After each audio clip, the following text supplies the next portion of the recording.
बिस्मिल्लाहिर्रहमानिर्रहीम। इल्मो अमल का शौक़ बढ़ाते रहेंगे हम। इल्मो अमल का शौक़ बढ़ाते रहेंगे हम। सोए हुए दिलों को जगाते रहेंगे हम। सोए हुए दिलों को जगाते रहेंगे हम। डियर व्यूअर्स, अस्सलाम वालेकुम। I am Riyaz Hussain Bambro with my YouTube channel the law academia.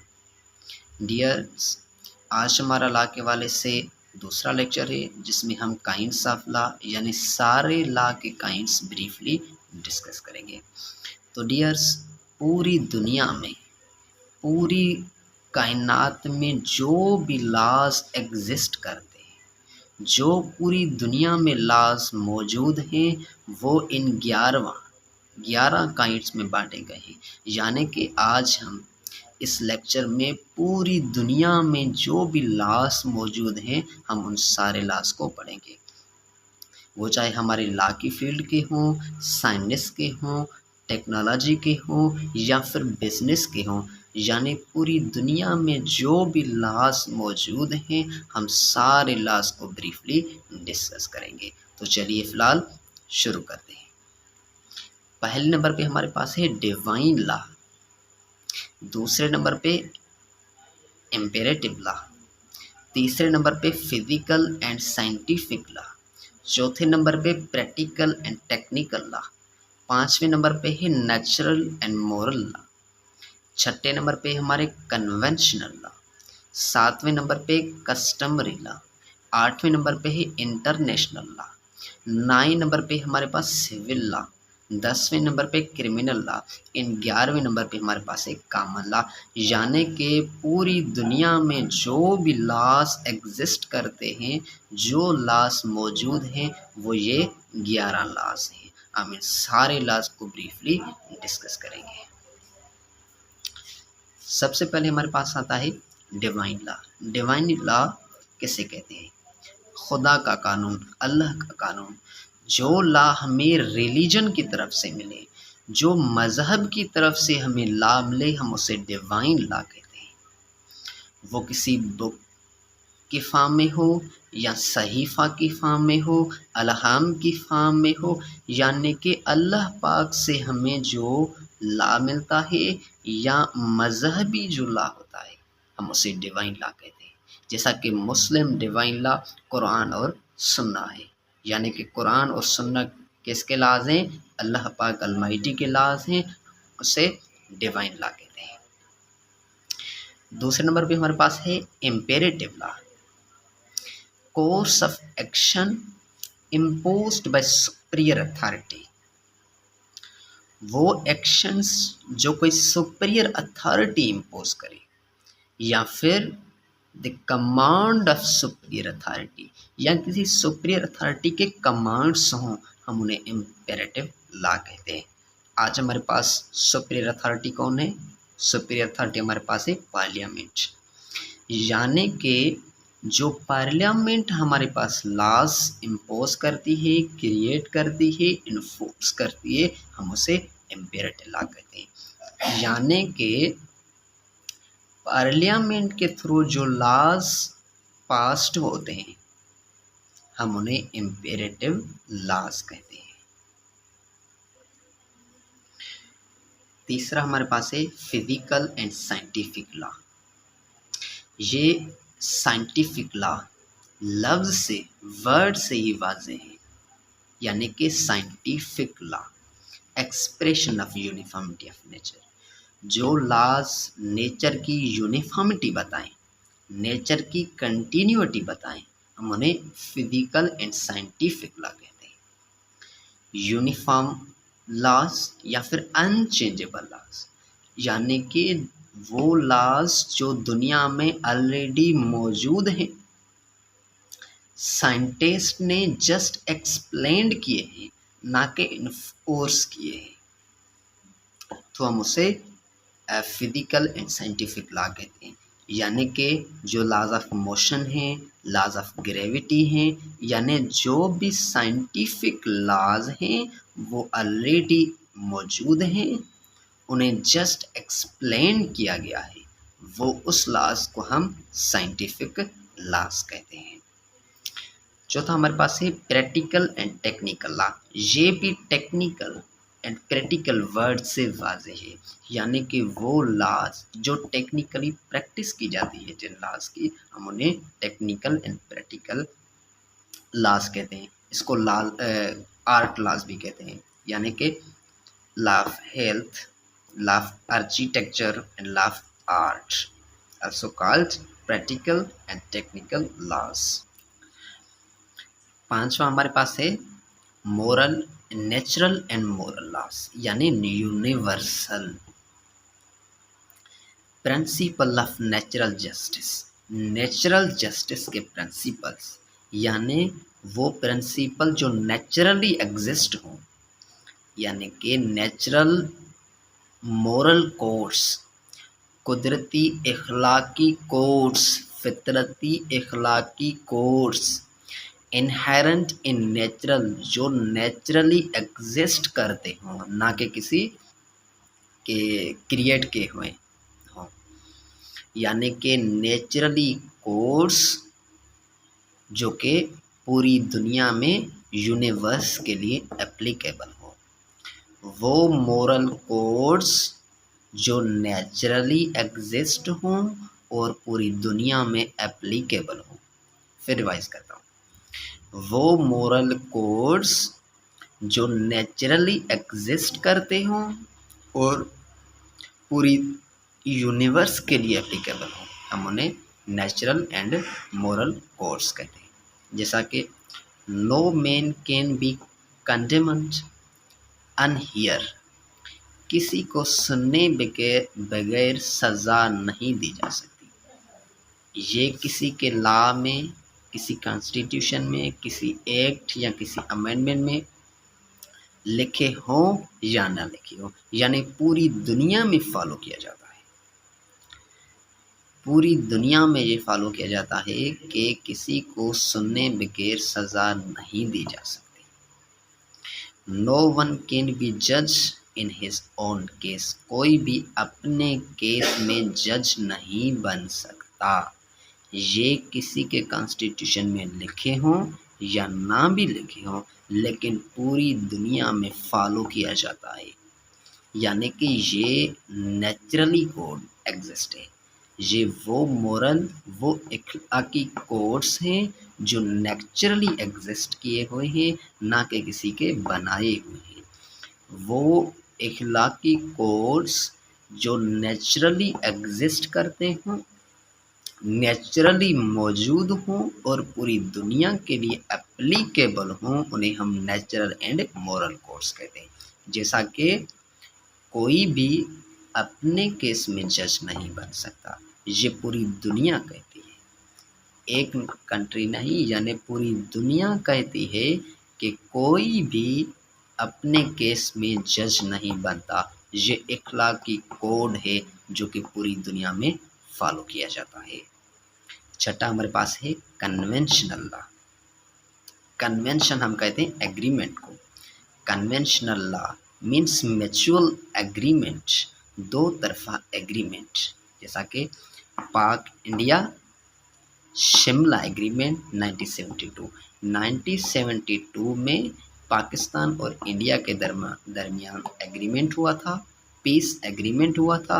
उस पीस एग्रीमेंट को हम कन्वेंशनल लॉ कहते हैं, यानी कि पूरी दुनिया में जिन भी कंट्रीज़ के दरमियान एग्रीमेंट्स होते हैं, उन एग्रीमेंट्स को हम कन्वेंशंस कहते हैं, और ये भी लॉ के पार्ट्स हैं, यानी कि कन्वेंशन मीन्स दो तरफा agreement. Source of international law, ये कन्वेंशनल लॉ इंटरनेशनल लॉ के सोर्स है, यानी कि ये जो भी म्यूचुअल एग्रीमेंट्स किए जाते हैं वो इंटरनेशनल किए जाते हैं, यानी कि कंट्रीज़ के दरमियान किए जाते हैं। नंबर 7 हमारे पास है customary law, practice of common people. ये कस्टमरी लॉ हम फर्स्ट लेक्चर में भी पढ़ चुके हैं, डिटेल से पढ़ चुके हैं। Customary law, practice of common people. Custom किसे कहते हैं? आम आदमियों की प्रैक्टिस, जो कि मेजॉरिटी ऑफ पीपल फॉलो करें, ना कि 2-4। कस्टमरी लॉ किसे कहते हैं? आम आदमियों की प्रैक्टिस, वो प्रैक्टिस जिसे मेजॉरिटी ऑफ पीपल अप्लाई करें और प्रैक्टिस करें, हम उसे कस्टमरी लॉ कहते हैं। ये नहीं कि 2-4 आदमी प्रैक्टिस करें वो कस्टमरी लॉ बन जाता है, लेकिन कस्टमरी लॉ के भी कुछ कैरेक्टरिस्टिक्स हैं, यानी कि कस्टमरी लॉ रीज़नेबल हो, बगैर रीज़न के कोई भी कस्टम, कोई भी रस्म रिवाज नहीं बनाई जा सकती, यानी कि कस्टमरी लॉ रीज़नेबल हो और पीसफुली हो, जिसमें किसी के भी राइट को वायलेट नहीं किया जा सकता, यानी कि कस्टमरी लॉ रीज़नेबल भी हो, पीसफुल हो और कंटिन्यूसली हो, जो कि 1-2-3 सेंचुरी से अप्लाई किया जाता। 20-50 साल से जिसकी प्रैक्टिस की जाई है वो हम कस्टमरी लॉ कहते हैं। यानी कि ये नहीं कि कोई भी 2-4 दिन से पहले किसी ने कोई कस्टम्स बनाई, कोई भी रस्म व रिवाज बनाई, उसे हम आज से के बाद फॉलो करें, ये नहीं होता। यानी कि कस्टमरी लॉ के 3 कैरेक्टरिस्टिक्स हैं, एक रीज़नेबल हो, दूसरा पीसफुली हो, तीसरा कंटिन्यूसली फॉलोड हो, जो कि पिछले 50 साल से 100 साल से जिसकी प्रैक्टिस की जाती है उसे हम कस्टमरी लॉ कहते हैं। 8वां हमारे पास है international law, set of rules that governs relations among the civilised nations, वो कवायद के मजमूए जो मुहज़्ज़ब ममालिक के दरमियान रिलेशन को सेटल करें, यानी कि कंट्रीज़ के बीच में जो भी मामलात होते हैं वो इंटरनेशनल लॉ की बुनियाद पे सॉल्व किए जाते हैं। यानी कि यूनाइटेड नेशंस चार्टर 1947, ये जो भी यूनाइटेड नेशन के मेंबर हैं वो इस लॉ के मातहत हैं, यानी कि इसको फॉलो करते हैं। दूसरा है इंटरनेशनल ह्यूमन राइट्स 1948, इसको भी तकरीबन पूरी दुनिया इसे फॉलो करती है, इंटरनेशनल ह्यूमन राइट्स को, यानी कि वो लॉज जो कंट्रीज़ के दरमियान मसले मसाइल हल करें। 9 नंबर पे हमारे पास है civil law. Civil law means determination of rights, जो हुकूक का तयीन करे, जो हुकूक बताए, हमारे राइट्स बताए। सिविल लॉ में कभी भी पनिशमेंट नहीं मिलती। सिविल लॉ क्या करता है? Determination of rights, just right बताता है कि ये इसका राइट है या उसका राइट है। तो राइट सिविल लॉ में 2 काइंड्स के होते हैं, एक प्राइमरी राइट, दूसरा सेक्शनरी राइट। फॉर एग्जाम्पल, ए ने बी के घर पे कब्जा किया तो ए जाएगा सिविल कोर्ट, ना कि क्रिमिनल कोर्ट। सिविल कोर्ट जाएगा, सिविल कोर्ट प्राइमरी राइट की बुनियाद पे उसे अपना कब्जा वापस देगा, यानी कि सिविल कोर्ट्स उन्हें अपना कब्जा वापस देगी। इसे हम सिविल लॉ कहते हैं। यानी कि सिविल लॉ कैसे कहते हैं? डिटर्मिनेशन ऑफ राइट्स, वो लॉ जो अपना हुकूक बताए कि ये इसका हक है या इसका हक है। राइट्स 2 किस्म के होते हैं, प्राइमरी एंड सेक्शनरी। प्राइमरी राइट्स वो जो कि राइट जिसका है उसे दिलवाए, हम उसे प्राइमरी राइट कहते हैं। अगर ए ने बी के घर पे कब्जा किया है तो अदालत उसे बी से कब्जा छुड़वा के ए को देगी। अगर ये कब्जा पिछले 5 साल से किया हुआ है और बी का नुकसान हुआ है तो बी जाएगा सिविल कोर्ट सेक्शनरी राइट लेने के लिए। सेक्शनरी राइट में कोर्ट्स कहेगी जुर्माना दो, यानी कि अगर अपना कब्जा वापस लेना है तो प्राइमरी राइट से लें, और अगर 5 साल 6 साल हो चुके हैं तो सिविल कोर्ट उन्हें सेक्शनरी राइट भी देगी, प्राइमरी राइट भी देगी, सेक्शनरी राइट भी देगी, यानी कि उसे जुर्माना पे करेगी। सिविल कोर्ट में सज़ा नहीं है, जस्ट कंपनसेशन, मुआवजा है। 10वां हमारे पास है criminal law, punishment of offender, यानी कि सिविल लॉ में जस्ट कंपनसेशन होता है, मुआवजा दिया जाता है, और क्रिमिनल लॉ में पनिशमेंट दी जाती है। किसी भी ऑफेंडर, किसी ने भी कोई ऑफेंडर किया, कोई जुर्म किया, तो उन्हें जुर्माना नहीं, उन्हें पनिशमेंट दी जाएगी, तो हम उसे क्रिमिनल लॉ कहते हैं। फॉर एग्जाम्पल, अगर किसी ने जाली चेक दिया है तो अगर पैसे लेने हैं तो सिविल कोर्ट चले जाएं। अगर फ्रॉड की सज़ा दिलवानी है तो क्रिमिनल कोर्ट जाएं। क्रिमिनल कोर्ट सज़ा दिलवाती है और सिविल कोर्ट अपना कंपनसेशन यानी कि पैसे वापस करवाती है।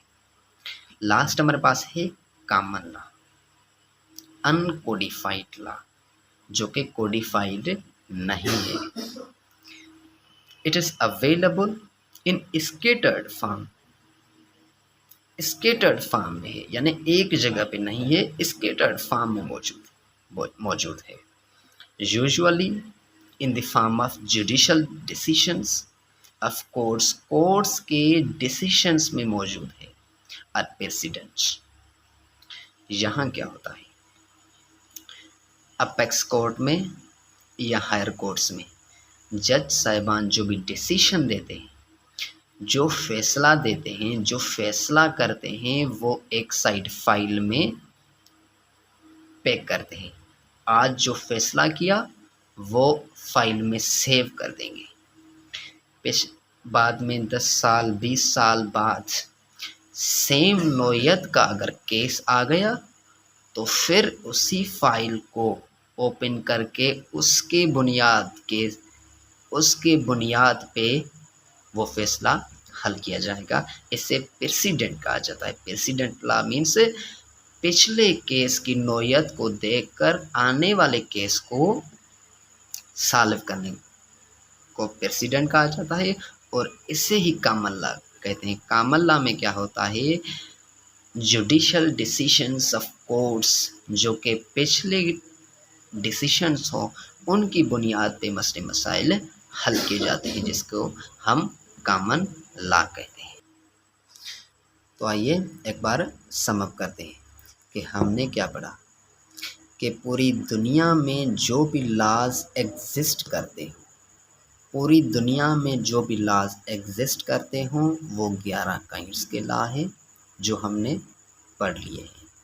तो सबसे पहले हमारे पास है divine law means religious law, imperative law वो लॉ जो लेजिस्लेटिव पास करे, physical and scientific law, gravitational law, laws Newton's laws, ये जो ऑलरेडी मौजूद हैं, जस्ट इनको एक्सप्लेन किया जाता है।